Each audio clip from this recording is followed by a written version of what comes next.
Los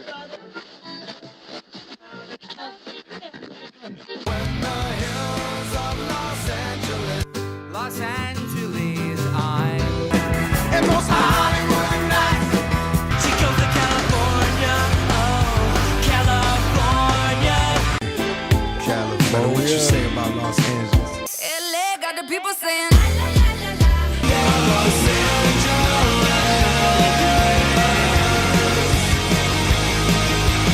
You're listening to Corner of the Galaxy on cornerofthegalaxy.com.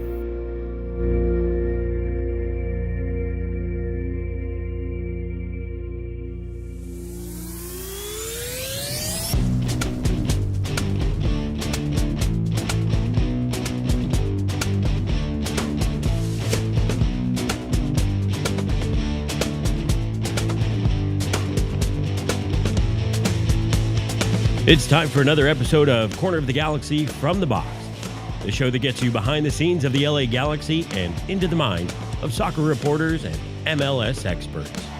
Your hosts for the day are Corner of the Galaxy's Josh Guesman and LA Times soccer reporter Kevin Baxter. Let's start the show. Hello, everybody, and welcome to Corner of the Galaxy from the Box on cornerofthegalaxy.com. Coming to you on a Monday, May 12th, the LA Galaxy 7-0 losers to New York Red Bull. That is a club record, largest margin of defeat, and most goals given up. The Red Bulls had actually scored 7 before, which was something that was fun to look at, and actually had a seven-goal margin of victory as well. But having said all that for the LA Galaxy, the MLS Cup Rematch goes almost about as well as some of us expected to, for sure. But I don't think the amount of goals was anything anybody could figure. To help me talk about the disaster in New York and hopefully some positives coming out of Philadelphia is Kevin the Panda Baxter. Kev, how you doing, bud? Hey, no positives. But should we just tell everybody What? that this could go south at any time? We're kind of like the control tower at Newark right now, working with some new technology here, and this could already. It sounds kind of funky. We could lose our radar for 90 seconds at any period here. That's okay. You know, it's about paper strips pushing tin. You ever see that movie Pushing Tin? That was. Yeah, I heard about it. It's not a great movie. It's not one you should go out and watch. I did watch The Conclave, by the way, over the weekend. I think on Friday night. I was like, it's movie time. I'm going to watch The Conclave. And I thought it was a really good movie right up into the end. And then I was sort of like, that seems a little far-fetched. It got a little out there. Even for a movie, I was like, meh. I mean, now having an American Pope, maybe that was far-fetched before this weekend too, right? So maybe things have finally worked themselves out. But anyway, Conclave, good movie. Not great. Great. Let's talk movies. I mean, there's no real soccer that we really want to discuss, is there? Let's just talk movies. Yeah. It would be a better thing to talk about for sure. Let's see. It says Alexander $5 super chat. The Galaxy defeat to the Red Bulls is one embarrassment to the club. Never did I see during the Landon Donovan or Kobe Jones years. I mean, yeah. I've seen 6-2s. I've seen some big numbers before. I've seen pretty crazy. I didn't see 7. And by the way, it did take a Miki Yamane own goal at the death in order to bring it to 7-0, which was a special thing. While I was trying to research if 6 goals was the most the Galaxy have ever allowed, Miki Yamane said, "Hold my beer for a second," and then put it in the back of the net. Yeah, that was interesting because as we talked earlier, the defenders are starting to score now. They're just scoring for the other team. The Galaxy now have been shut out 6 times in 12 games. They have a 201-minute scoreless streak, and they've scored 2 goals in the last 2 games, both for the opposition, which is interesting. Yes. You have not seen every Galaxy game, and certainly I have not seen every Galaxy game because I've seen far fewer than you. But I think that was probably the worst game that I have seen. The previous one was the 6-2 game in Lake Buena Vista during the COVID Cup, right, when they lost to LAFC, and that was a game where LAFC probably could have scored 30 or 40 if they had wanted. Yeah. That was the worst game I have seen before. This was the worst Galaxy game, not the worst MLS game, because remember I watched Chivas USA for like 4 or 5 years. Right. But I've never seen the Galaxy this bad. And it's funny because when you look at if you didn't see the game, and maybe if you didn't even see the scoreline, but you just looked at some of the stats, the Galaxy had 17 shots. They had 6 shots on goal, which is the most they've had, equals the most they've had in any game this season. And I think they actually led in possession too. So you look at that and you say, Just under it. Just a competitive game. Just under. I think Red Bull had 51% to the LA Galaxy's, 48 point, 51.9 to 48.1 was the. But if you don't really look at the score, you just look at some of the stats, and you think probably a competitive game, maybe 3-1, 2-1. Certainly not. The stats didn't say 7-0, but the scoreboard did, and that's what really matters. Yeah, it did. I mean, you can find little slivers of things, but here was the thing, and it was. I find it particularly interesting because it's something that we talked about a bunch on Thursday night, which was changing formations and whether or not changing formations makes sense.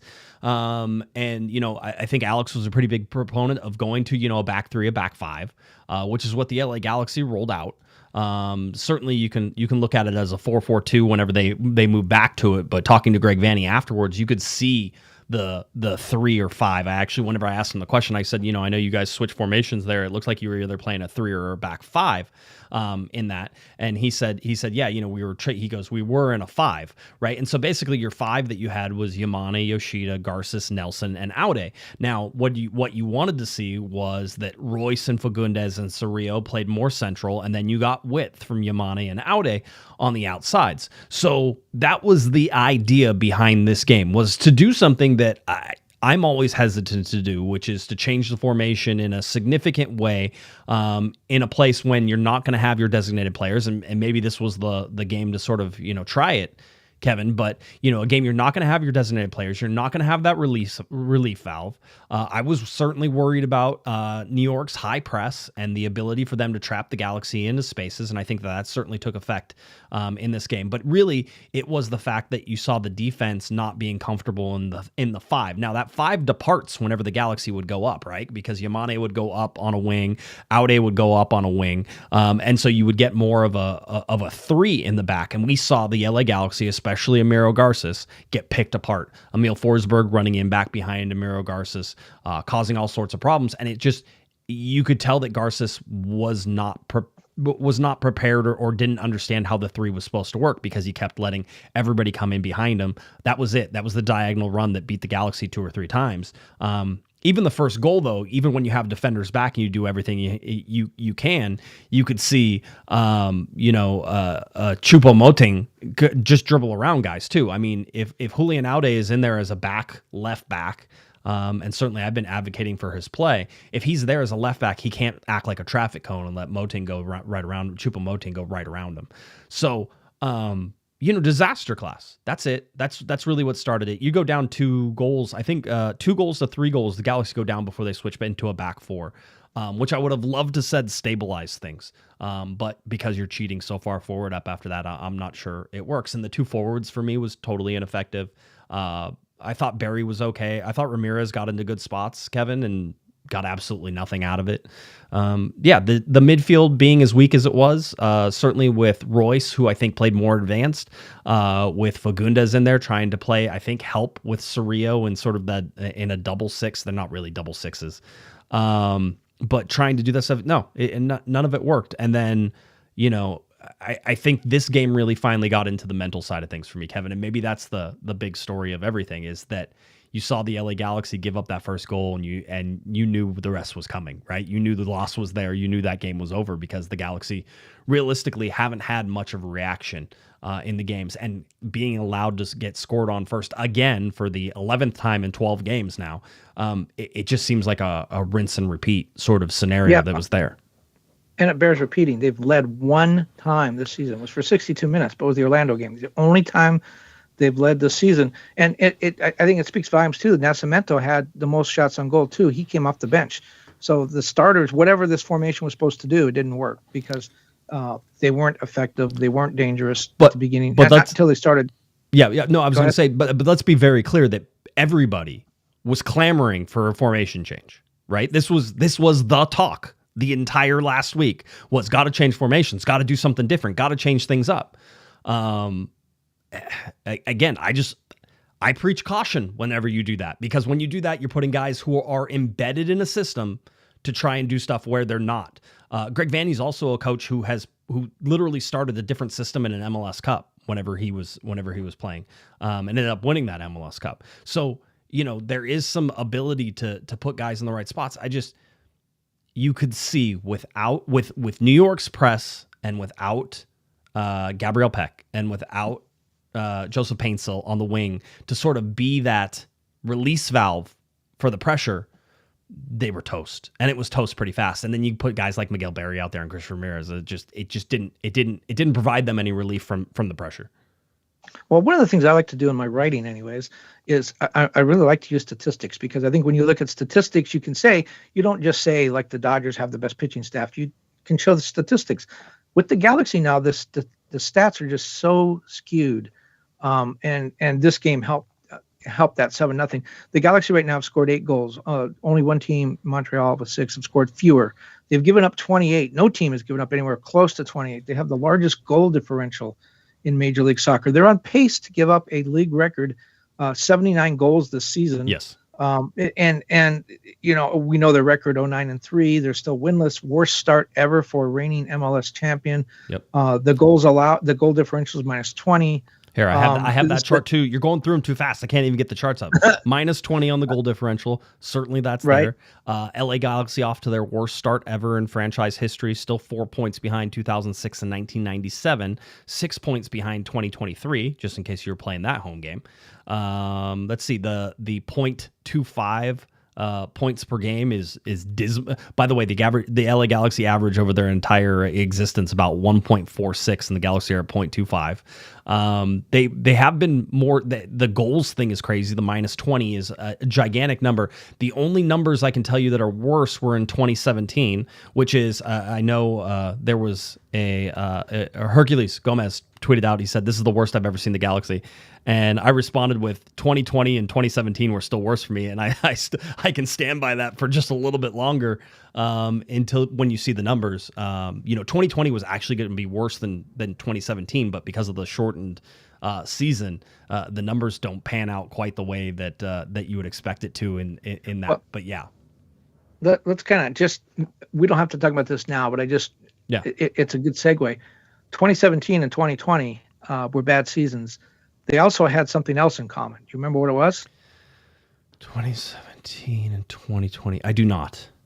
Both coaches were fired. That is true. That was a GBS year. I know that we're going to talk about that, but when you get back to the stats, the Galaxy are on pace to score 23 goals, and they're on pace to have a goal differential of -56. Now, I told you these stats are really skewed by this last game. Right. But when you look at that, I mean, that is where we are after 12 games. That's what the Galaxy have accomplished so far. That's what they're on pace to do. Yeah, no, it's really bad. We can even start talking to some of the stuff that we have to do. We have has the Galaxy won a game yet? Change that up. $24 super chat. Hey Josh, hey Kevin. If Galaxy loses the next game, one word answer: does Greg Vanney get fired? Don't answer that. We'll talk about it. Adam, $5 super chat says it was wrong for me to be thinking there would be an announcement today. And then also from Sergio. Sergio goes $2 super chat. At this point, not losing a game is going to feel like a big win, right? Just getting a draw or anything else that you can get out of these games. That's the sort of thing. So, Kevin, if the Galaxy loses the next game, one answer: does Vanney get fired? I think you and I were talking about this beforehand. Why? After 7 now winless in 12, which, we haven't even showed that one yet. We haven't gone to that one yet, Kevin. Winless in 12 games is now tied for the longest winless streak in LA Galaxy history. This is a 4th consecutive loss. The 4 losses is more than Vanney has ever allowed in any of his previous times. The LA Galaxy's longest consecutive losing streak was in 2006, but in 2020 they had a 6-game losing streak. Again, why 2020 for me is a worse year, probably than even 2017. So those ones are also there. But why? What are your thoughts? I certainly think that there could have been an announcement after the game today or the next day or whenever it's going to go that Greg Vanney would be let go. But we were at least thinking that there's probably a reason that didn't happen if they were going to make that move. Yeah, I mean, there was nothing good that came out of that game, and the players talked about it afterwards, and Greg talked about it afterwards too. That looked like the kind of game where you make a move after that. My sense of why they didn't is because they're on the road. They do have a break coming up. I don't think they're going to wait until June, unless there's a major reaction in the Philadelphia game. Not even a win, but just a major effort. If they win, though, don't you? If they start winning games, Greg Vanney's time will Well, be, right. well, yeah. But my point was, I don't think they need to win at Philadelphia. I think if Right. it's a 4-3 game and they play really well and maybe, lose on a penalty or something, maybe that's good enough. I really thought that Greg was going to get fired after this game, but I thought that maybe the fact that they're on the road, that they're going to Philadelphia, if they have a bad effort in Philadelphia, I think he maybe does lose his job before El Tráfico.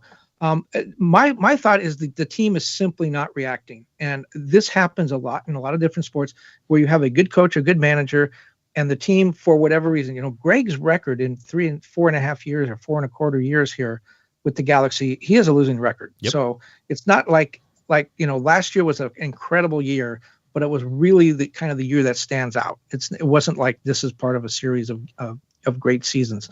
So that's one thing.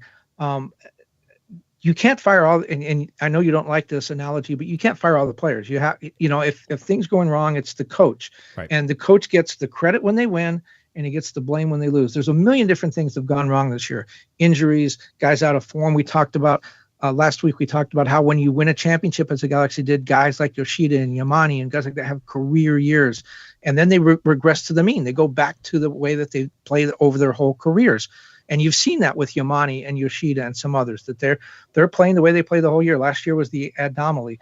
This year they're back to playing the way that they normally play. So, and that's not Greg Vanney's fault. That Greg Vanney has not missed a shot this year, and he's not given up a goal this year. By the way, the 7 for John McCarthy was a career high, but Career low. I think career low. Yeah, high, low, whatever. But yeah, it's to change. You can't keep doing the same thing and help for a different result. And I think what it gets down to is at some point the Galaxy have to say we're going to start on 2026. Greg is he's a lame duck coach. He doesn't have a contract beyond this season. I think right now we can assume that he's not going to get one unless they go crazy, which I don't see. Right. So if he's not going to come back next season, why not get a start on 2026 now? Why not? If you want to use an interim coach and start hiring, interviewing guys, you can't start the process where you still have a coach, at least not openly. So, maybe go talk to Jim Curtin, talk to somebody else who you want. Start, as Angel City did. They decided they were going to start the season with an interim coach, and they knew the coach they wanted. They just had to wait to get him. Whatever the Galaxy decide to do, once they decide the season's over, and I think we're pretty close to that decision right now, let's get started on 2026. Let's go get the coach we're going to have and give him a chance to get his feet wet before the games start counting for real next year. See, I think that's the best argument sort of for letting Greg Vanney go, which is that you don't see him having a future here with the LA Galaxy anymore, right? There's, and I agree, by the way. I don't think you can't sign him to any contract extension now, although I do think it would be a wild play to sort of sign him to a 1-year extension, because I bet Greg Vanney would take a 1-year extension right now. I know maybe he was holding out for stuff, but seeing the way things are going, maybe you get him to a 1-year extension and know that things are going to be better whenever you come back around. But that would be a wild play. Maybe it instills some confidence in the rest of the team, and you say, "Hey, listen, this is our guy. We got him backed up. He's going to be back for next year. So you guys need to figure out how to get through this." We understand that there are injuries. We understand that, we haven't had the designated players. Our designated players have played, 40% of the total available minutes so far. We get all of that, and we understand that, in the off season, we brought guys in, and they haven't been ready to click yet. And we didn't expect all the injuries and, the whole deal, because part of this is also on Will Kuntz, right? Just in the fact that the guys that they've brought in so far this year have not replaced the guys that they had to let go. And I think we did a good job explaining they had to let him go last time, right? So I don't think we need to get that. But the guys that they brought in haven't hit. Sanabria, Nascimento. As you were saying, I think Nascimento had 2 shots on goal in this game, which is something new for him, because realistically, we haven't seen him really do much of anything this year.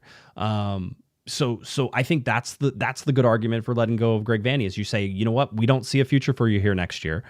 So let's go ahead and move on. It's bad enough now that it's not going to hurt us to let you go. In fact, it could probably only help us. I think that's the best argument. You can be reactionary after the 7-0, and I know people are going to say, "Oh, it was the worst loss in Galaxy history." I understand that. I can see all of that. I can also, if you look at the lineup and the players available, 3 goalkeepers starting on the bench, as you've pointed out, Kevin. I could say that, if that went sideways, trying the new formation, trying those things, then, it could have gotten bad. And it did. That being said, was it a 7-goal loss? I mean, it is in the scoreboard, but certainly the last one with Yamane trying to get it in there, and I think there was even the Galaxy trying to actually score a goal and were overcommitting, which we've seen a bunch this year because they've been playing. You said it, I've said it, 62 minutes with the lead. They haven't scored a goal from a neutral position outside of the one goal they scored against Orlando. That was it.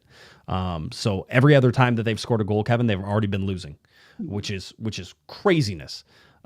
So the LA Galaxy have to figure that out now. Part of me says I can find a lot of reasons why maybe this isn't Greg Vanney's fault, but I can understand it. The reason I don't like the whole, well, you can't fire all the players is that you're absolving them of repercussions, right? And the bottom line is that they haven't been good enough. We know they haven't been good enough. We've seen it. I mean, we talked about in the last game, the game before this New York game, that the only thing Greg Vanney hasn't done so far in this is go out on the field and try to score himself, because that's what's been missing, right? The whole deal. So that's a Will Kuntz call now. And the good news for Will Kuntz is that he's still a relatively new general manager, so he's going to get some time to pick his next coach. Greg Vanney wasn't his pick, right? So that's not a Will Kuntz coach pick. It's going to be different. If you're going to change things, now is probably the time to do it. Only because you're going to have the rest of the season to figure out what you need, what pieces you want, and hopefully you get a coach fast enough that you can figure out what their style of play is and make sure that their style of play matches what you're trying to do. Or 2026, with all the cap space that you have and everything that you have available to you, goes out the window. Well, not to absolve Will Kuntz of any of this either. I mean, he's got his fingerprints all over this mess. And this would be, I believe, I don't know that he was in a position to fire people when he was with the Yankees. So this may be the first decision on a guy's job that Will Kuntz has to make, as opposed to players. I mean, and he's looking at a borderline Hall of Fame coach, a guy that's won 2, MLS Cups, a guy that played for the national team, a guy that's been in a number of 4 MLS Cups as a coach. Yeah, I think so. Champions League final.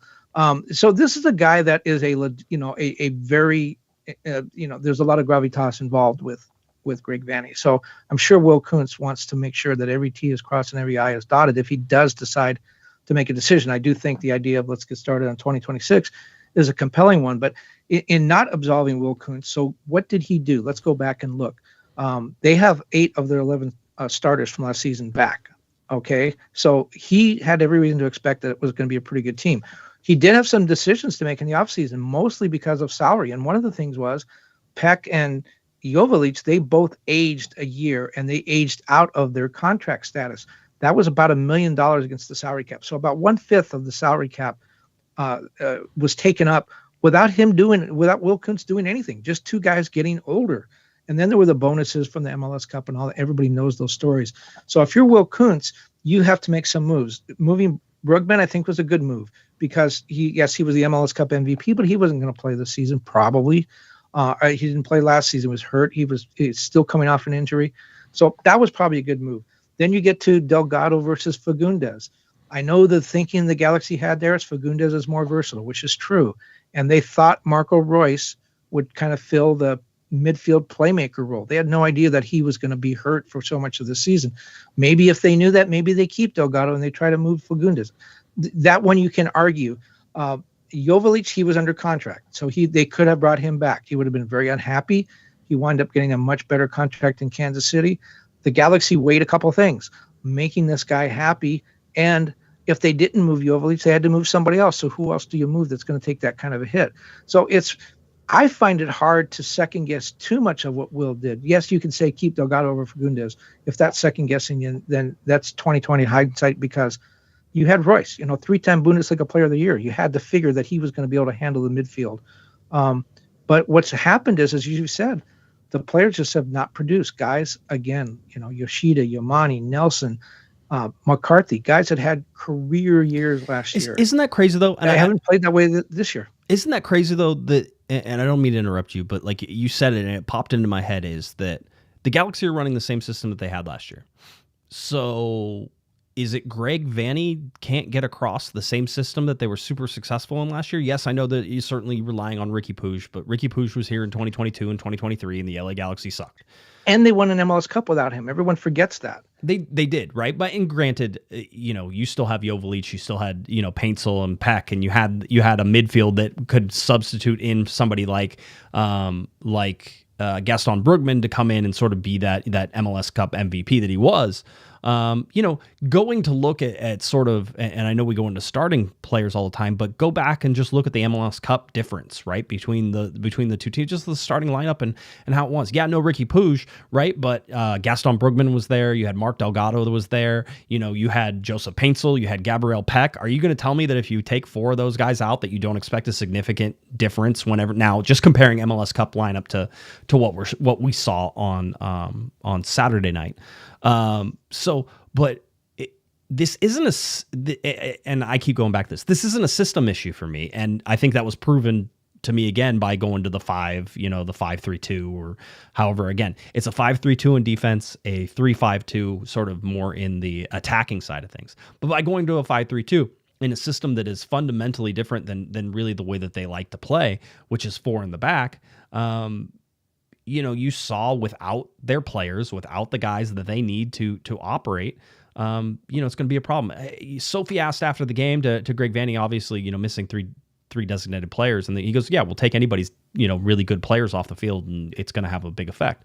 I don't think that's I don't think that a 7-0 game means that, whenever you don't have your 2 designated players you were supposed to have for this game, I don't think it means that you were going to lose 7-0.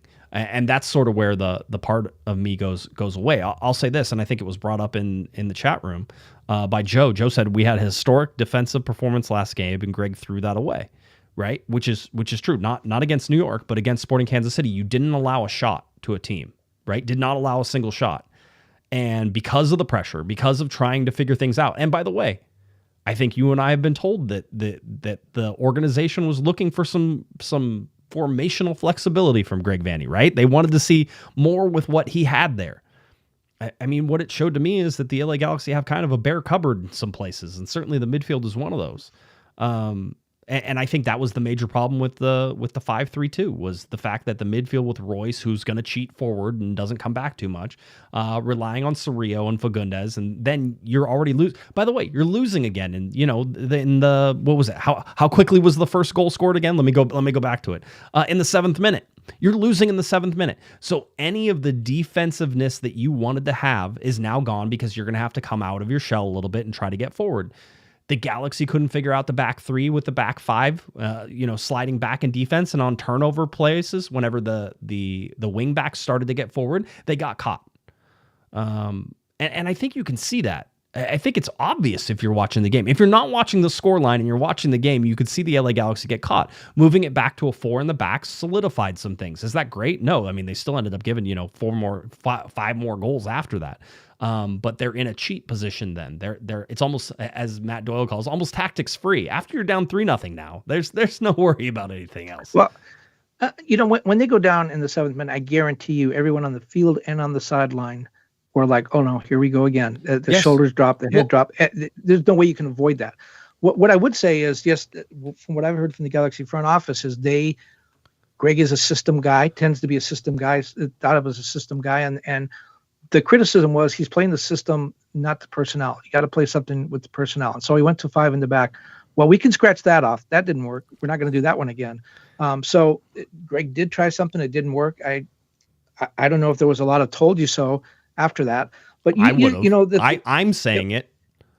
Yeah. Well, and so you look at Christian Ramirez has 4 goals. No one else has more than 1. Peck has 1 goal.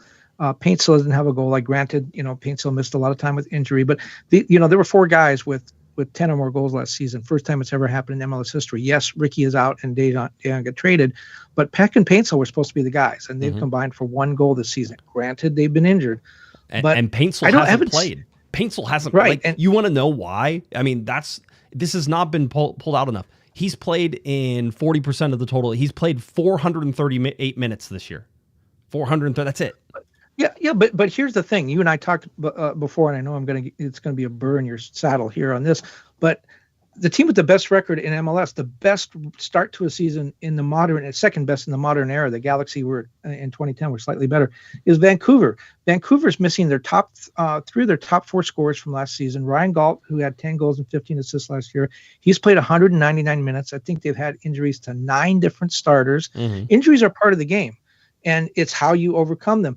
They're in the position the Galaxy are, and they're getting guys like Berhalter and Blackman who are having career seasons. This could be the greatest Vancouver Whitecap team of all time, and they could be the Galaxy next year. They could get off to a winless start after 12 games. My point is, the injuries are there every year, right? And it's how you overcome them. I haven't seen much from Peck, I think, since the Colorado playoff. He kind of went in a shell. I don't know whether teams figured out how to defend him or whether, again, he's regressing to the mean. The stats on the back of his baseball card will be where they're supposed to be. Last year was a career year. We'll have to see he's young. I mean, he can still come back, but the idea of injuries, that affects it, but it's how you overcome the injuries, or if you're Will Kuntz, how you plan for those injuries. I mean, here's the thing I will say, and certainly we saw 2023 and the injuries that took place for the LA Galaxy derail that season, right? There were other things that were in that, but really, when we go back and look at 2023, I still think that was a high competitive team that just never got healthy. So, you make some changes and you bring stuff back for 2024. And what happened in 2024 with injuries? They didn't really get injured. They were clean on the whole deal. So some of that is just unlucky. I mean, watching 2 designated players go out within 5 minutes of each other in the game before, New York in the Sporting Kansas City game, that was a sign that things are not okay this year, right? It was a sign that the whole once they get healthy trope, right, which is something I warn against all the time. Once the LA Galaxy get healthy, there's no guarantee the Galaxy get healthy this year. There was no guarantee in 2023, and there's no guarantee in 2025 that they get healthy. Well, that's kind of what I'm talking about. The players always say next man up, and that's sort of the slogan. It creates an opportunity for somebody else. Yeah. Well, okay, so Paintsville goes out, and what was the reaction of the fans? It wasn't like, oh, here comes so-and-so. It's like, oh, holy shit, we don't have anybody. Well, that's kind of where I think you have to say, well, we got a great striker, but who's our second best striker? I think Miguel Berry, he was kind of that last year. Not really great, but not so bad that he just, coming in different positions now, right? I mean, that's really what it comes down to, is that the LA Galaxy, when Miguel Berry would come in, sometimes the Galaxy would either be tied or they'd be winning. That's really where a lot of his success came from. The Galaxy haven't played in any of those positions. So, I certainly agree that with Ricky Puig, you get to hide some of the crimes that you make defensively whenever you're able to come in there. Ricky can cause his own problems, right? I think that with him not there, obviously there's more pressure on everything. But I mean, again, you're not going to have a replacement for a designated player on the bench. That doesn't work. It doesn't happen in the Major League Soccer. It could happen in other leagues, right? Just can't happen in Major League Soccer. You can't have a $3 million player who's sitting on the bench, right? That won't happen. So that's why, and that's one of the reasons we started tracking designated players, right? And how much time the designated players have sort of put in. And, go back to 2022, where they had 62% of the total available minutes, right? So you're basically missing an entire person in 2022 at 62%, because we say, 66% would be, 2 designated players playing the entire season. In 2023, where the LA Galaxy were horrible, that was Javier Hernandez season-ending injury at 48.3%. In 2024, 82.5%, and now they're basically half of that. That matters, and you can explain it away. Here's the big thing that I just want everybody to be prepared for. If the LA Galaxy get rid of Greg Vanney, which I'm not in disagreement of, but you have to. I'm thinking more long term than short term of what's happening. If Greg Vanney starts winning games, he could still be coaching, as far as I'm concerned. So certainly Philadelphia will be a chance for him, and then home to LAFC. I still don't think. I think your best chance if you wanted to get rid of Greg would be before the El Tráfico game. That would be it. That would be your chance to get it. Otherwise, you can't fire him after El Tráfico. That ain't happening, right? And then you can go ahead into the next ones, and then you go through the schedule in May, and it's still tough, right? I still look at it and say the next best chance the LA Galaxy have of winning right now is probably the San Jose home game, when all is said and done. But that being said, El Tráfico is going to be a different animal anyway. So I would say I think Kuntz is going to have some patience on this. I know fans won't, and that's fine. I don't like front offices listening to fans most of the time. Whenever there's clearly I did see some, and I hope they were jokes of people saying, "Oh, well, we should boycott again." That's not how that works. Right? You can't just go out and throw a strike anytime you want. That's not the way. The reason it was effective is because it wasn't something that was done. So you have to have a pretty special reason to do it. And this is just, more of it might be time to part ways with Greg Vanney signal than anything else. So, well, there's a break in the schedule coming up in June, like 2.5 weeks. Yeah. And that would be, ideally you would say, well, that's the time to make a change because, new guy comes in and he gets his feet wet and gets to meet everybody. I don't think you can wait because, like, as you said, they could be winless in 14 or 15 or 16 games by then. And the El Tráfico is really interesting because, the thing always is records don't matter in that. So the Galaxy 100%. Have an emotional performance. Yep. The Galaxy have emotional performance and they win that game. Does that mean that Greg Vanney turn things around, or was that the emotional performance? It's almost like even if Vanney did that, he wouldn't get credit for it. And then if you lose, 100%, you are true. Yeah. Then you lose to your arch rival, and now it's like the USC UCLA game. Now it's everyone's going to slit their wrist. So the El Tráfico does loom kind of large because of what it represents, both if you win or if you lose. Yeah, and we looked at this schedule coming up, and we looked at May and said, geez, this doesn't look great. Galaxy playing against Philadelphia, 4:30 p.m. start time on a Wednesday. That one at Subaru Park there in Philadelphia. The LA Galaxy traveled and arrived today in Philadelphia. I hope that they all got to just go walk around the city for a little bit. It's one of those things. It's like, hey, I think they trained this morning and then went to Philadelphia. So they got that done. How did they get there? I don't know. I didn't ask, actually. I assume because there was a ground outage at Newark today. I'm wondering if that was the Galaxy. They went back to Newark, and all of a sudden, the Galaxy playing caused this big outage. That would just fit in with the season. It would. Newark's been having all sorts of problems. But no, you could have taken a train or you could have taken a bus, right? Those are all reasonable transportation methods between New York or New Jersey and Philadelphia. You could take a plane. You could do that too. But all those things were up in the air. I don't know. They did arrive today. I know that. And this afternoon. So I imagine they trained in the morning and then hopped on a flight or a bus or a train to go out to Philadelphia. So they're there now. I thought Christian Ramirez talking after the game was really interesting. Just talking about how he came in, he sat down, and he said, before anybody asked any questions, I just want to apologize to the traveling fans. We had sort of thrown out a couple different names and I understand how difficult this was for everybody. So I'm not going to use any names, but we threw out a couple different names for people who would come talk, and Christian Ramirez wasn't on any of my lists that I know of on that. So Christian Ramirez, I think, volunteered his tribute there to come and talk to everybody after that. And to me, I can't hold anybody in more like a higher sort of magnitude of respect to come and talk after a game like that, because everybody who was on the call was certainly aware of it, and we were still trying to figure out whether or not history-wise it was the largest defeat and largest margin of defeat for the LA Galaxy, which it turned out to be. So all those things happened, and then you have to talk to Greg Vanney, who I have to imagine would have rather lit himself on fire than have to sit down and talk to us. It's really bad, and everybody knows it's really bad. Christian Ramirez came out and talked and answered our questions and answered anything we could, and I think Scott French tried to throw him into an alternate universe question, which got everybody sort of tied up in that. When in an alternate universe for the LA Galaxy, isn't this team better just because of everybody that's on it? And maybe that's true. Maybe there is. Maybe there's something to that.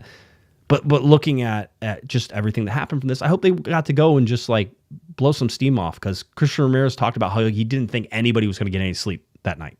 He goes, this is the worst defeat in his career. It's probably the worst defeat for most of those guys professionally. It'd be interesting to talk to Marco Royce and find out if he's ever lost by 7 goals or had 7 goals scored on him, right?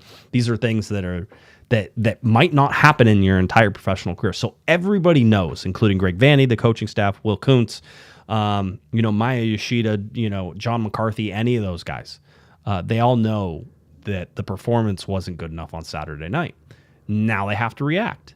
And what happens from that reaction? If Greg Vanney's going to stay on as coach, what's going to happen is as a form of that reaction?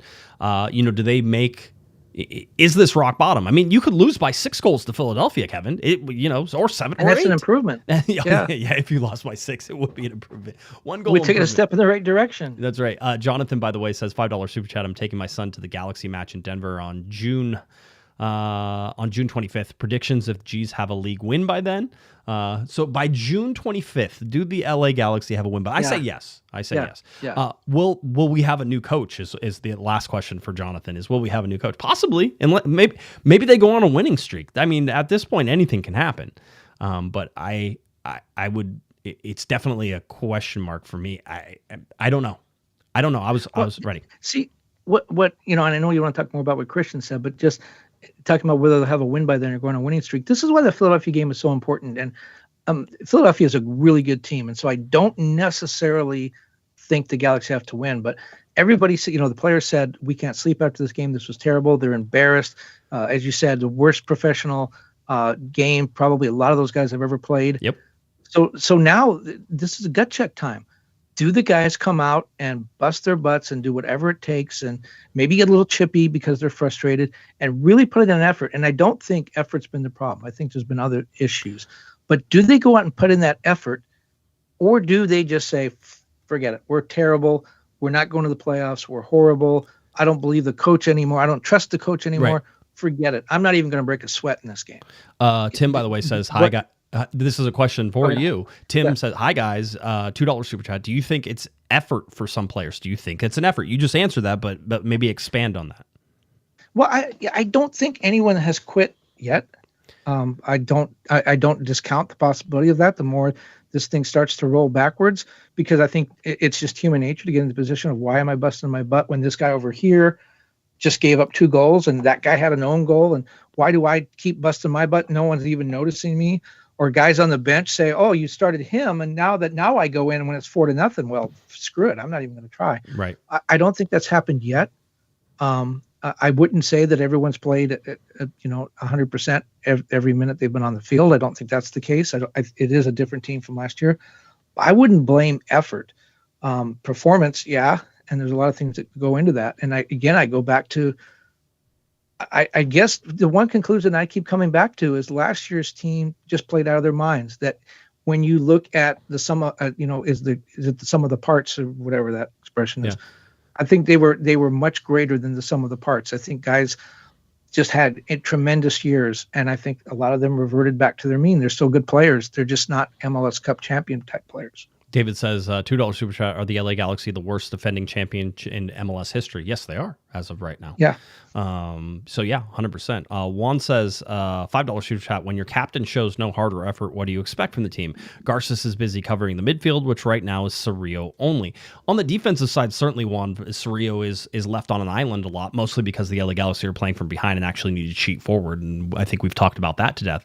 I don't have that feeling from Maya Yoshida. I'm sure there's other people who probably feel differently. I cautioned everybody, and somebody said afterwards, I think they were responding to something, Vanney's lost the team. And I had talked earlier that week to a bunch of reporters and talked to some players and done some little thing about, whether or not Vanney still held everybody. I will tell you, leading up to that game, that was not the case. I can't tell you what happens after, right? But I have a feeling, just because I know the dedication that we've seen from most of these guys, Kevin, whenever they're talking about Greg Vanney or anything else, that they are still fully locked in with whatever Greg Vanney says, that he is the leader of that clubhouse and of that team. I think they're going to look back on that and look at it as a fact. And by the way, I wouldn't be surprised if Greg Vanney comes out and says, they weren't prepared. And in many ways, I think he did, sort of saying with that formation, the guys just weren't comfortable, right? And that's just not having the real time to try to put in a completely different formation and different things. Go ahead. I was going to say, here's a theory. Christian Ramirez came to that press conference because he had some things to say. He wasn't necessarily invited, or you guys didn't ask for him. Is he now the team? Is he taking over as team leader? Is he assuming that role? Is he just so fed up? This is a guy with he's an MLS Cup champion. Mm-hmm. He played in a first division league in Europe. This is a guy with he grew up a Galaxy fan. This is a guy with a history with the club, played for the U.S. national team. He's had a good career, and he's bilingual, which is important in a soccer dressing room because you can talk to players in both languages. I wonder if he's stepping forward and becoming the team leader now. I think he has. I think he is one of the team leaders. I mean, I can't remember who it was. I think it was Maya who was talking about all the guys who sort of are leaders in the locker room, right? And Christian Ramirez was there, and Marco Royce is there, and you can look at Maya Yoshida, John McCarthy, Fagundes, sure. Eric Zavaleta. Those are sort of the guys that pop out in my head as sort of leaders. Yeah, I think Christian Ramirez is one of those. But the only problem is that Christian Ramirez has to keep putting balls into the back of the net.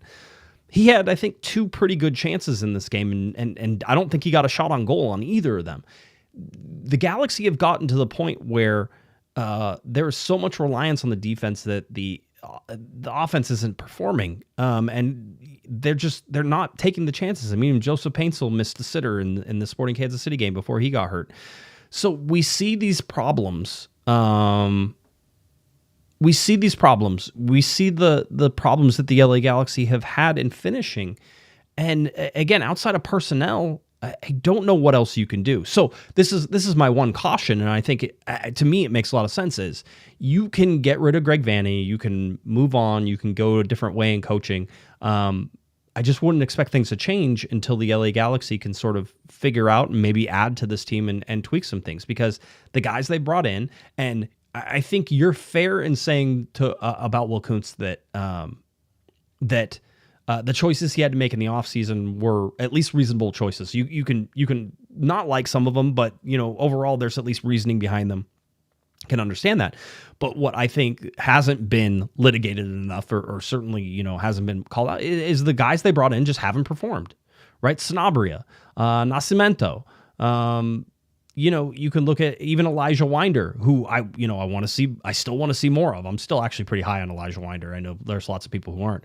Zonka, right? Zonka didn't even play in this game. I think that they were worried about New York's speed and wanted to have a speedster in there. But, a lot of good it does whenever New York is actually pretty well adept at just passing around a Garces. So maybe Zonka would have been a better choice in that 3-man back line instead of Garces, because I thought Garces was out of position a whole bunch. For me, I'm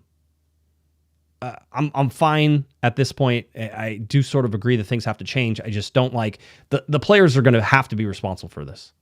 If we decide that these players that the 11 they're putting out there are just not performing, and whether you want to say it's effort, I don't particularly. I don't agree with that either. At this point, yeah. But it's performance for sure. Remember at the beginning of the season, we had guys like Tucker Lempley and Perriente who seemed to be playing really well. Perriente, and Harbor Winder. Miller, and Harbor Winder. Miller. Yep. Where are those guys? I mean, they can't do much worse. Yeah, I mean, Lempley got some time in this game. Granted, the Galaxy were already there. Winder came into this game. Harbor Miller's been playing, I know, a bunch of minutes down at the lower level, so I don't know if that's why they didn't bring him on the trip or however that goes. But yeah, Harbor Miller, yeah. I mean, you certainly can. I'll say this, though. You can say, hey, those guys were playing well. The LA Galaxy still didn't win any games, so I'm not sure that they were the difference makers on that, right?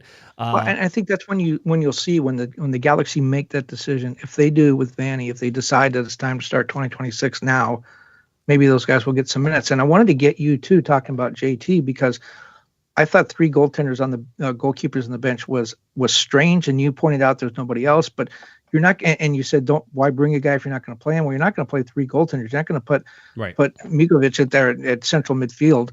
So they did have 3 goaltenders on the goalkeepers on the bench. Hockey terms. Yeah. They did have 3 keepers on the bench. I wonder if JT starts in Philadelphia. I think it is I think that's a no, but I think it's interesting. They've started 3 goalkeepers, or they've had 3 goalkeepers in the lineups a couple different times this year. So it doesn't, I don't know that it does all that much or changes all that much stuff.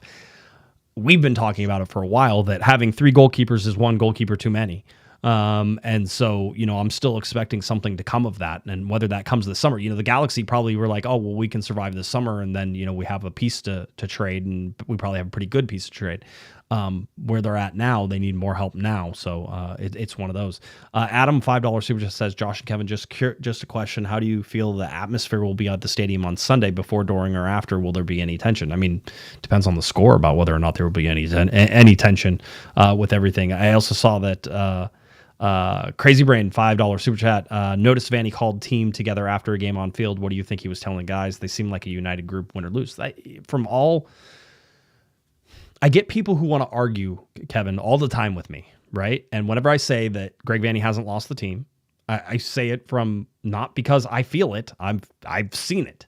I know how much he's respected by the locker room. I know how much he is a leader of these guys. I know how much everybody buys into what he has. And if he says, hey, let's go this way, they're going to go that way.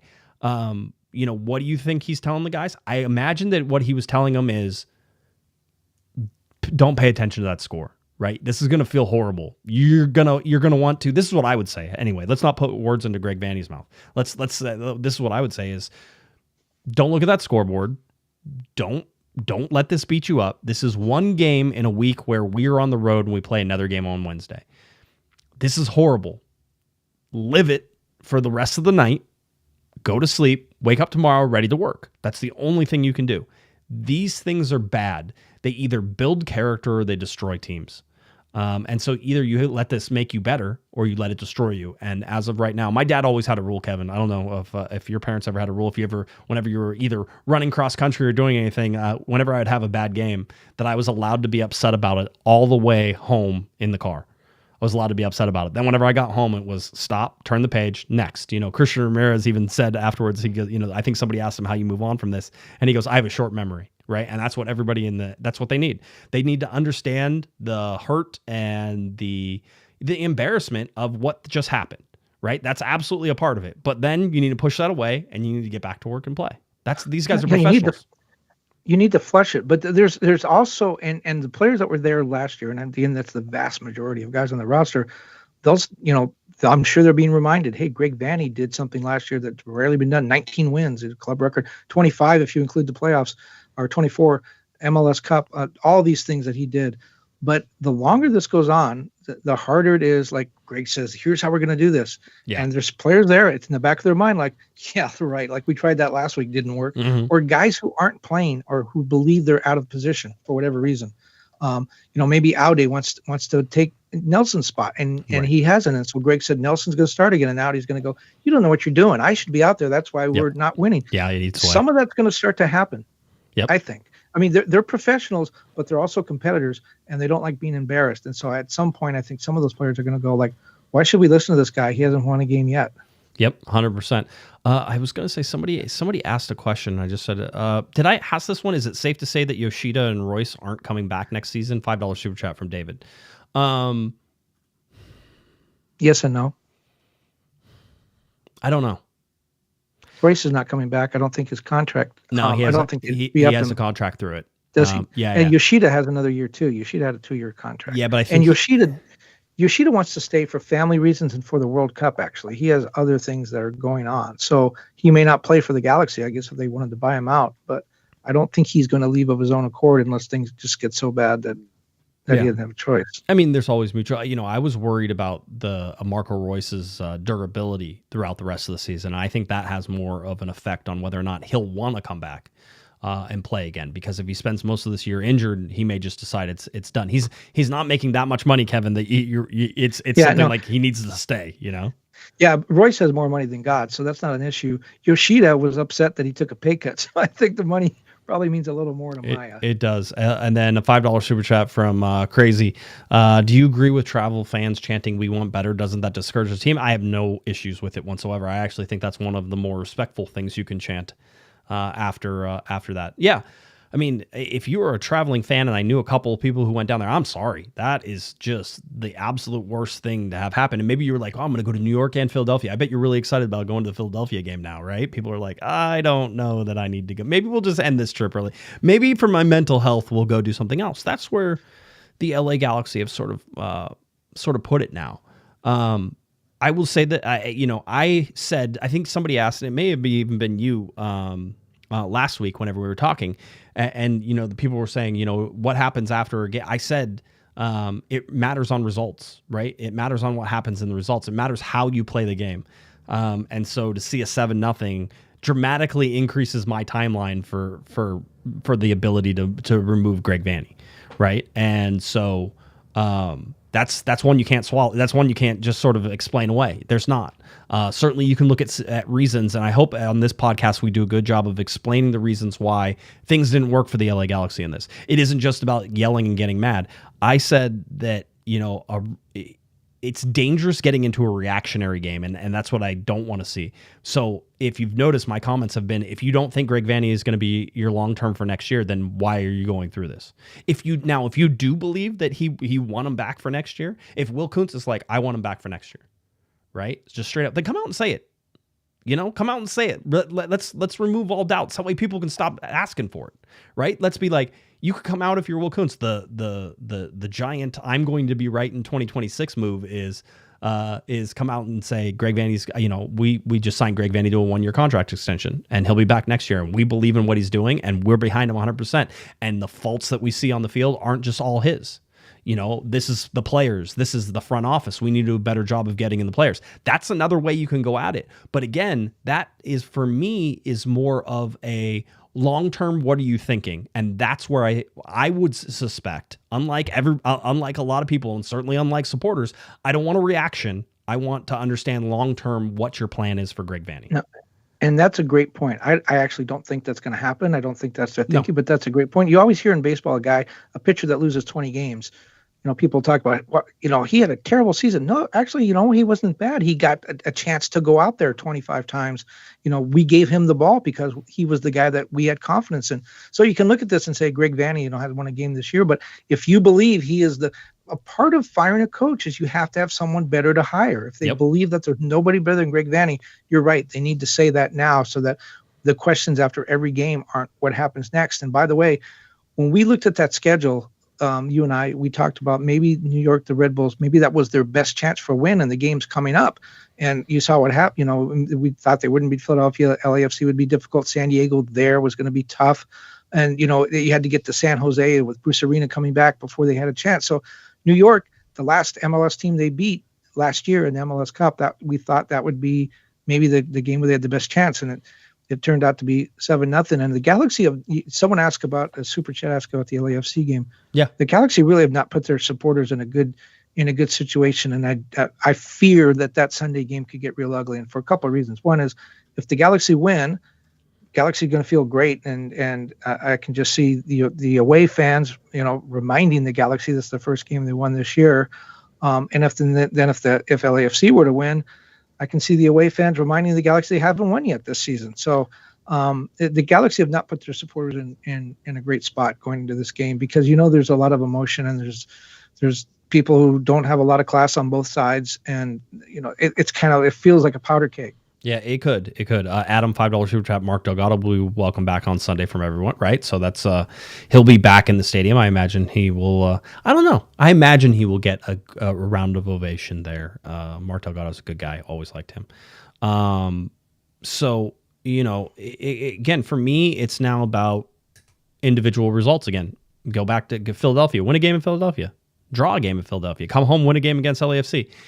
You're not going to fire Greg Vanney if he starts winning, right? And so that's sort of my whole thing. I know that the timeline certainly from you is at least a respectable one in terms of, hey, we're going to let him come back here before we let him go. I understand that. I don't think it'll happen before the LAFC game. But the Galaxy actually have a pretty good record against Philadelphia. I was looking at some of that and trying to figure out what was going on. But the game 4:40 p.m.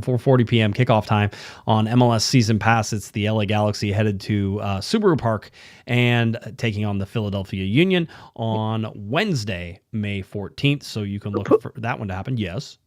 Put that schedule back up again because you just made a really good point. Mm-hmm. Unusually, you made a really good point.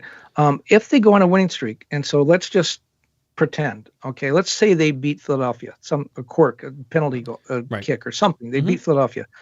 I think we both agree, El Tráfico, it's a derby. Anything can happen. The Galaxy could very easily win that game. They could very easily get blown out, but it's at Dignity Health Sports Park. So let's give the Galaxy that one. Now they've won 2 in a row. Then they go down to San Diego. San Diego beat them 2-0. Was really 1-0 in the first game this season. It's not beyond, the stretch of the imagination to suggest that maybe the Galaxy win that one, and then the one you've already said they're going to win, San Jose. You can create, and I'm not trying to be Pollyannish here. Oh no, you're going to get crucified. You're going to get crucified for saying a scenario where they win 4 in a row, and then what do you do with Greg Vanney? Well, again, you're not going to fire a guy who's going to win games now, right? Like if the Galaxy, which by the way, it's likely that Gabriel Peck is ready and available for Wednesday's game. We're not going to have media availability before the game. Next media availability will be on Friday, so even on our Thursday show after the game on Wednesday. Well, after the game on Wednesday, yeah. and then it'll be on Friday before LAFC and El Tráfico, right? So that'll be the time whenever it's 6. But you're not gonna change things if he starts winning. Which, by the way, winning calms all of this too, right? Like that's the cold water on the hot seat. As you start winning games, it's like, okay, the whole deal. Gabriel Peck coming back, that's a good sign. Joseph Paintsel, they were expecting him back for LAFC. That to me is going to be a difference maker. If Joseph Paintsel is available against LAFC, then I think the LA Galaxy have any chance in the world to go ahead and beat him. If he's not available, then, again, this LA Galaxy team is a three-legged dog. It's a tripod dog. Okay. And you've cut off 2 of the other feet at some point for most of the season. And it's been hopping around on one. And then the last game, you just decided that he doesn't get any feet. And so the dog's just sort of rolling around. You can't have your 3 designated players miss and then expect to be successful in Major League Soccer. Now, should they have been more successful than they are? Yes. Should they have stumbled across a win at this point? Yes, 100%. And I'm surprised. I'm so surprised that they haven't done it. But quite honestly, they haven't put themselves in the position to do it. And we can go back and look at a lot of those games, and I can certainly tell you how I thought this was better and that was better, and I thought the Galaxy looked good in this moment, but they haven't put it together to get the win. And that's maybe the biggest condemnation of Greg Vanney right now, is just that even the luck of the draw, even Montreal, which I'm guessing whenever the salary caps come out, Montreal's spending a lot less money than the LA Galaxy. But even Montreal got a win over the last one. The LA Galaxy currently in last place, but in Matt Doyle's power rankings in 30th place, right? So the LA Galaxy in Golden Spoon territory pretty solidly for all this. Has anyone gone from the cup to the Golden Spoon? And by the way, when you mentioned the wooden spoon, not the Golden Spoon. The Golden Spoon is yogurt. Yogurt place, yeah. Mm-hmm. I like that place. Always good. Maybe that's why I said that. It's interesting too. The Galaxy 69 goals last season, one of their highest totals in franchise history. They're on pace for 23, so a third. They're down by 2/3. I know. It's. I don't know what to tell you. They were shut out 4 times last year. They've been shut out 6 times already this season. They're only 12 games in. It's so much fun. Gotta love it. Gotta love everything we're doing. All right. Is there anything else that you wanted to cover? Because I certainly I really love those stats because they're so bizarre. Again, the Galaxy haven't scored a goal in 2 games, but they've scored 2 for the opponents. Those stats are just so out there, but I do think that they're indicative of the way the Galaxy played, and I also think they're indicative of just how bizarre this has been. They've been shut out in half of their games. Yeah, they're on pace to give up 79 goals.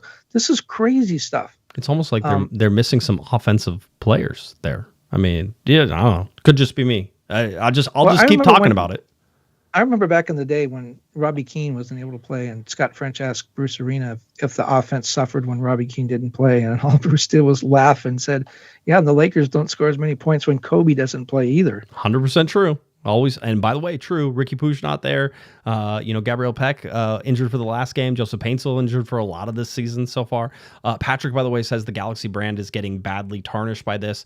The good news for you, Patrick, is that whenever they win MLS Cups, it also goes up by a whole bunch. So I don't think you're in a spot where it's crazy, but it does feel fluky. That's the only thing. It feels fluky that the LA Galaxy won in 2024 now more than anything. But by the way, I can honestly say that was the best LA Galaxy team I think I ever watched. Last year's? Yeah. Oh, yeah. Yeah, having sat with it over the year, watching all those guys with multiple goals and multiple assists and just the 4 main guys scoring. The defense wasn't as good as I think you'd want it compared to like 2012 or 2014 or, any of the 2011 team especially, right? But for the 2024 team, I don't know that there was a more exciting team to ever watch. I don't know that there was a better team that has ever played in terms of what they were able to do. It just came out of nowhere. I mean, 2010 and 2011, that was like a golden generation. Those 2 teams set so many records. After 12 games in 2010, they were 10-0-2. Yep. That's the best start of the modern era. But the one thing, I mean, I will give him the listener a little, some credit, because if you go back, the Galaxy, at the beginning of this century, they won a couple of MLS Cups. Then they had a couple of down years, but they came back with the 2010, 2011, 2019, 2019. This team since 2017 has been really bad. The 2 8-win seasons in there. Then the 6-win COVID season. They've gone through a number of coaches. Only really one playoff run of any significance was last year's since 2016. And so that goes through Bruce and Ziggy and Kurt Onofo and GBS. It's been more down than up. Usually the Galaxy kind of ride that roller coaster, but it's been more down than up lately. I'll say this. If the LA Galaxy win an MLS Cup once every 10 years, they'll outpace the rest of the league by like leaps and bounds. Just want to point that out. They do have 6. No one else has, they have one every 5 years. If they win one every 10 years, they'll still have the most MLS Cups than everybody. Nobody can keep it. The chance now is what? Like 2. What was it? Oh, I did it before. But what's 1 divided by 30? Hold on, I'll do it. 1 divided by 30.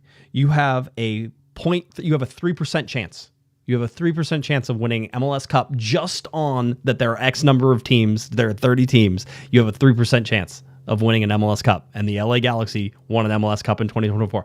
All of the they haven't done it in the modern era. The league has changed. Blah, blah, blah, blah. Yeah, the league has changed. I think you're going to see more swings like the LA Galaxy right now with how the salary cap is. I think you're going to see more teams that will have high highs and then low lows. And so, I think that's more the indication of Major League Soccer right now. Don't you have two original franchises, New England and I think the Red Bulls, right, have never won an MLS Cup? I thought New England got one. Did they never get one? I guess you're right. New York Red Bulls have not. And that's 30. New England, I think, is 0-5. In MLS Cups. Yeah, they've been there a whole bunch. Yeah. And New York now, that's 29, 30 years. Yeah. Wow. That's crazy. And so as much as Messi's the greatest player in soccer history, never won an MLS Cup. Granted, he hadn't been here all that long, but still. Minnesota went and smacked Miami over the weekend too. So that was interesting. I would just like to really, the LA Galaxy do owe me an apology too. Is that it was my dad's birthday on Saturday, and so I went over there. I brought my computer, and while we were eating at the table and while we were doing things, I was listening and tweeting out the game and doing the whole thing. So I had to miss my dad's birthday. I missed them singing because we were in conference call for post game. And I just think that if it's my dad's birthday next time, they should do better. And then, everybody's happier and the whole deal. Instead, I had my brother-in-law come over, who doesn't really like soccer, come over and look at the score and go, "What? It's that many now?" He goes, "I've never seen a soccer game get this high." I'm like, yeah. Keep walking. He's from Massachusetts, so he's a Revs fan. I actually heard that on Sirius XM. I heard part of the Red Bulls broadcast, and at the end they said Red Bulls leading by a touchdown. That was good. No, it was all good. But anyway, yeah, that's where it is. LA Galaxy taking on Philadelphia. This is what I'm going to say is Philadelphia was competing for that top spot in the Eastern Conference. They were a very good team. If you were expecting that Philadelphia is going to somehow be like a rollover or anything like that, they have 12 games played, 7 wins, 3 losses, and 2 draws. And their home record, they only have 1 loss. They're 4-1-2 at home. This is a really good Philadelphia team. And so they're going to go out there and see. Now, the really crazy thing is, should the Galaxy lose to Philadelphia, I think the top candidate for coming to the LA Galaxy is the old Philadelphia Union's coach, which is Jim Curtin. That would be my number 1 pick right now if you're staying inside the league, which I believe you should. I have now dealt with international managers trying to figure out Major League Soccer rules, and it's not worth it, in my opinion. But Pep Guardiola? Stop. Like Pep Guardiola would ever want to come to Major League Soccer. He's gonna. How about Tata Martino? Tata coming back is always one. But no, Pep Guardiola is. It's crazy talk that people would ever think that a guy who basically prides his entire existence on buying the most expensive players and just constantly rerouting that team and spending money and doing crazy things will come to Major League Soccer where they're like, hey, Pep would be like, hey, we need another defender. This guy's no good. You're like, no, you can't have one. Like, this is it. This is your salary cap. It would be great. He goes into Will Kuntz's office and Will explains the salary cap to him. That would be hilarious. Come on, that's worth the price of admission.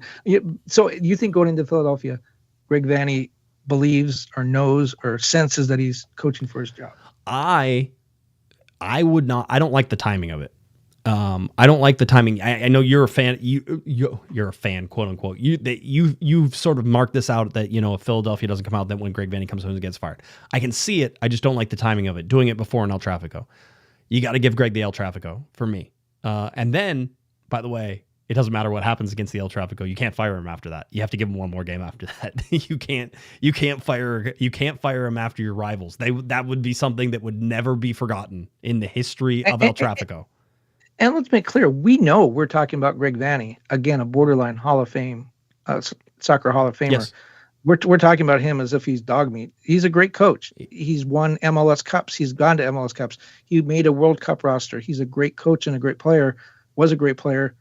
It's just not happening this year for whatever reason. And so we you know, in this show, we always try to be realistic. We're not cheerleaders. We're being realistic. Greg's on a hot seat, and it's getting hotter every minute. Yeah, I don't know. He might be on fire at this point, and that's sort of the point. Well, you said he was supposed to set himself on fire. Yeah, he was. This is one of those. I'll say it again, and this is one of the reasons. This is why, if I was Will Kuntz, which thank God I'm not, is that I would have a difficult time making the decision right now. I have to think about the long term for the LA Galaxy to make this move. I'm not thinking about the short term. I'm not thinking about the 12 undefeated or the 12 games winless. I'm not thinking about the 7-0. I'm thinking about is Greg Vanney the best option for us in 2026? If the answer is yes, then sign him to a 1-year extension. That's it. That's it. What about Ted Lasso? Ted Lasso? No, I don't think. I think he's busy. I think he's coaching a women's team. That's what I heard. So we'll see if that is. Patrick, by the way, $10 super chat. COG podcast, undefeated at home every year. Wow. Yeah. See, good for us. We just keep taking those W's. Except everybody who is like sit there and I want to be, because I'm petty. I think this is definitely a petty thing. You know, there's people who've been calling for Greg Vanney out for a while now, right? The whole deal. And I think that started even prior to the season starting, you know, for some people do it. I'm not coming to see your point of view. I think you were, up until this game, that it was probably a pretty ridiculous thing to be like, oh, Greg Vanney absolutely needs to go. This had to play out, and it had to go through the different challenges that they've gone through. I was expecting that when the Galaxy got quote unquote healthy or more bodies back, that the LA Galaxy would play better. We got about 72 minutes of that I've seen. So I'm not coming to this conclusion because I think that people who have been calling for Greg Vanney out were correct. I just think that it's time. And I think we were correct in sort of looking and saying, it's about the results. It has to be individual results now. It have to sort of be whether you get to keep Greg Vanney or not. And that's going to determine some things. And then it's long-term as well. That's for me. Let's see. Well, you saw, Bud Black got fired as the manager of the Colorado Rockies the other day, and Dave Roberts, the Dodger manager, said Casey Stengel couldn't manage that team. Casey Stengel, the Hall of Fame manager, and right. So the idea was like it's not really always on the manager or coach. It's a lot of other factors, and Greg Vanney and Bud Black could both go to other situations and win championships. It's just where they are now. It's not working out. 100%. I mean, I think Greg Vanney's easily a is a Hall of Famer, right? So, there's a lot of. By the way, I think I have the complete list of teams without an MLS Cup title. Would you like to see all of them?